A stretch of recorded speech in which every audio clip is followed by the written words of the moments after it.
বঞ্চনা, দুর্নীতি, বিশ্বাসতার বিরুদ্ধে এই দেশে কোনো চাঁদাবাজি আর চলবে না, চলবে না, চলবে না।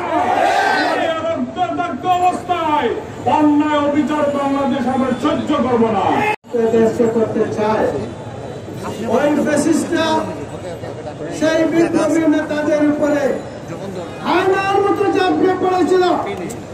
তারা মনে করেছিল এদেরকে শেষ করে দিবে, কিন্তু এদেশের জনগণ ইসলামী শক্তি, দেশপ্রেমিক শক্তি এখনো বেঁচে আছে, মরে যায় নাই।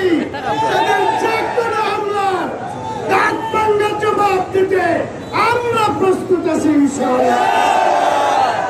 তাই জুলাই বিপ্লবের এই নেতৃত্ব দানকারীদেরকে আমরা বলছি, তোমরা এগিয়ে চলো, এই দেশবাসী, সিলেটবাসী তোমাদের সাথে আসে ইনশাআল্লাহ।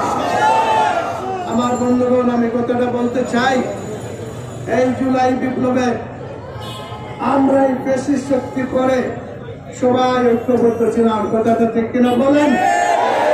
তাই সকল দেশদ্রোহী শক্তি, ইসলাম বিরোধী শক্তির একটি মাত্র পথ, সেটা হলো নিজেদের মধ্যে ভাঙন সৃষ্টি করা, নিজেদেরকে খন্ড খন্ড করা।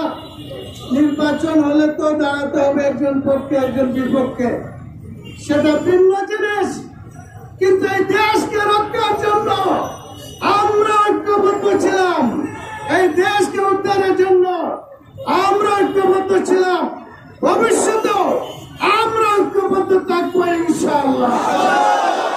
তাই নির্বাচন আসলে পরে যার যে দলে দলে নির্বাচন করবেন, আগে যদি এই দেশকে বাঁচাতে না পারেন ফ্যাসিস্টের হাত থেকে, তাহলে নির্বাচন হবে কি বলেন? নির্বাচন হবে।